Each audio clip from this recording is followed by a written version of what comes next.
नमस्कार किसान साथियों, मैं आपका दोस्त आपका भाई राहुल क्रिस। और दोस्तों, एक और इंटरेस्टिंग वीडियो आज आपके लिए लेकर आया हूं, जो भावांतर योजना 2025 पर नई अपडेट जो आई है उस पर है। तो चलते हैं वीडियो की तरफ। दोस्तों, अभी तक आपने चैनल को सब्सक्राइब नहीं किया है तो सब्सक्राइब ज़रूर कर लेना और नोटिफिकेशन भी ऑन कर देना, जिससे कि हमारे आगे के वीडियो आप तक पहुँचते रहें।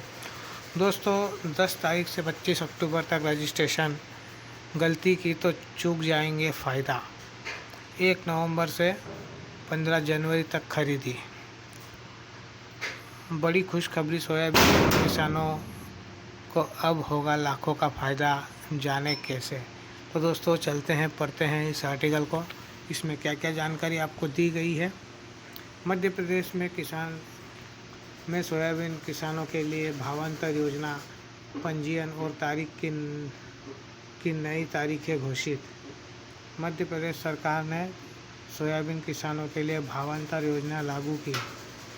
पंजीयन 10 तारीख से 25 अक्टूबर तक होगा और तारीख अवधि 1 नवंबर से 15 जनवरी तय की गई।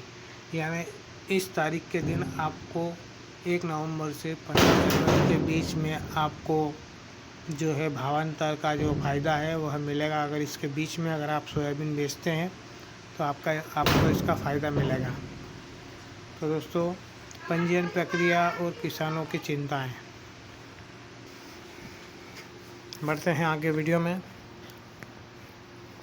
मध्य प्रदेश सरकार ने सोयाबीन किसानों के लिए भावांतर योजना की वापसी का ऐलान किया। यानी जो भावांतर योजना है यह पहले चालू की गई थी और इस बार फिर से इसे लागू किया गया है। तो न्यूनतम समर्थन मूल्य एमएसपी से कम दर पर बिकेगी तो उसका घाटे की राशि सीधे उनके खाते में जमा की जाएगी। यानी आपकी सोयाबीन कम पैसे में बिकती है मंडी में, तो आपको जो सरकार द्वारा घोषित एमएसपी है उसके आधार पर आपको पैसा मिलेगा।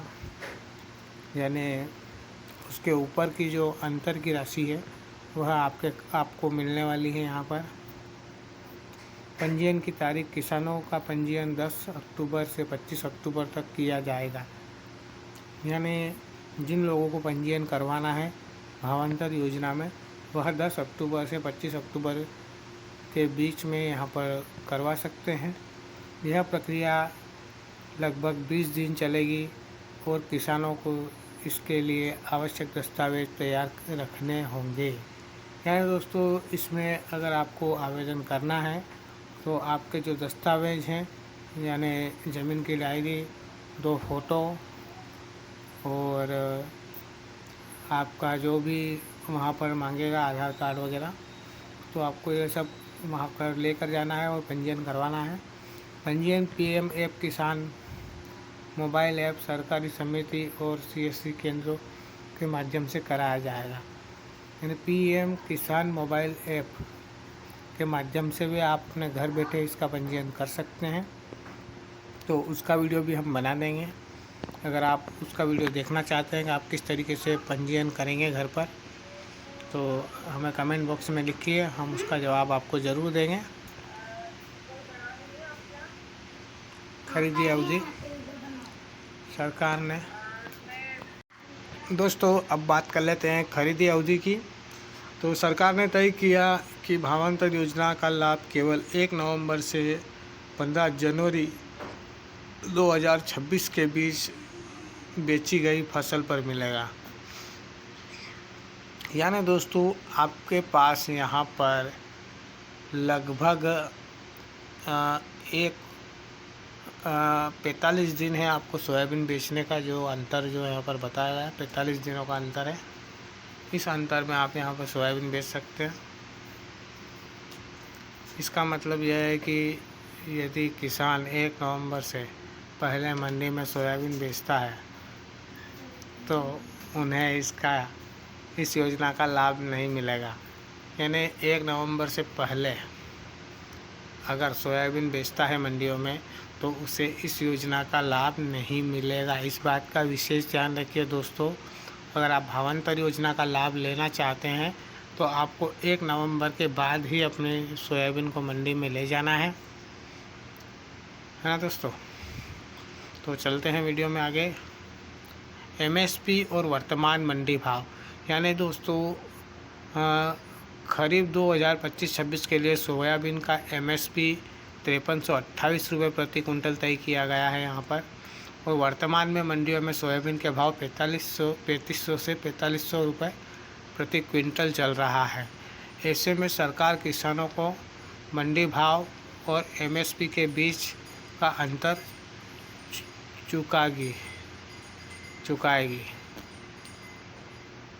उदाहरण के लिए यदि किसान 5000 रुपये प्रति क्विंटल पर सोयाबीन बेचा तो सरकार 328 रुपये और अतिरिक्त राशि उनके खाते में डालेगी। किसानों की चिंता और विरोध, यहाँ पर दोस्तों किसानों की चिंताएं भी हैं और विरोध भी है। तो दोस्तों किसानों का कहना है कि दीपावली 17 से 19 अक्टूबर से पहले ही किसानों की कटाई और बिक्री शुरू हो जाती है। ऐसे में अगर वे फसल अक्टूबर में बेचते हैं तो उन्हें योजना का लाभ नहीं मिलेगा। किसान संगठनों का मानना है सरकार को खरीदी अवधि 1 नवंबर से पहले शुरू करनी चाहिए ताकि त्यौहार से पहले किसान भी योजना का फ़ायदा उठा सके।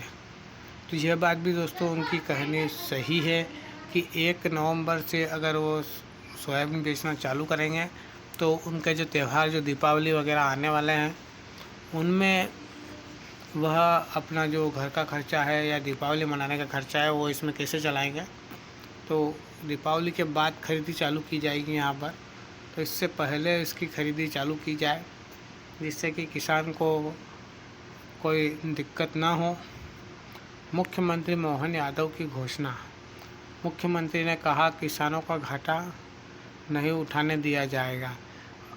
अतिवृष्टि और पीले मोज़ेक जैसी बीमारियों से प्रभावित फसलों का सर्वे कराया जा रहा है और मुआवजा भी दिया जाएगा। केंद्र सरकार और प्रधानमंत्री किसान सम्मान निधि जैसी योजनाओं के सहयोग से किसानों की आय को सुरक्षित किया जाएगा। विपक्ष की मांग, विपक्ष ने मांग की कि सोयाबीन का एमएसपी 6000 से 7000 रुपये प्रति क्विंटल तय होना चाहिए। हालांकि सरकार ने एमएसपी में बढ़ोतरी नहीं की, लेकिन भावांतर योजना लागू करके किसानों को सीधा वित्तीय सहायता देने का वादा किया।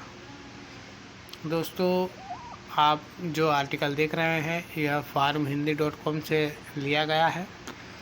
अगर आप इनसे जुड़ना चाहते हैं, आर्टिकल को पढ़ना चाहते हैं, इनकी जानकारियों को पढ़ना चाहते हैं तो आप गूगल में farmhindi.com लिखकर इस साइट पर जा सकते हैं और इनका ग्रुप भी आप चाहे तो ज्वाइन कर सकते हैं।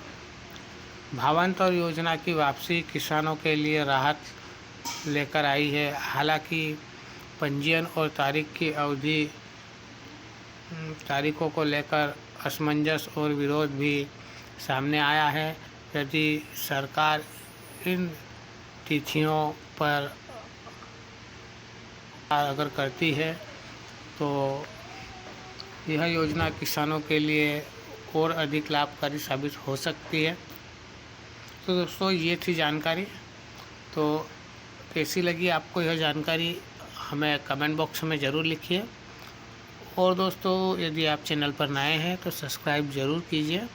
हम आपके लिए ऐसी ही किसान संबंधित जानकारियाँ हमारे इस चैनल पर लाते रहते हैं। तो दोस्तों धन्यवाद वीडियो देखने के लिए।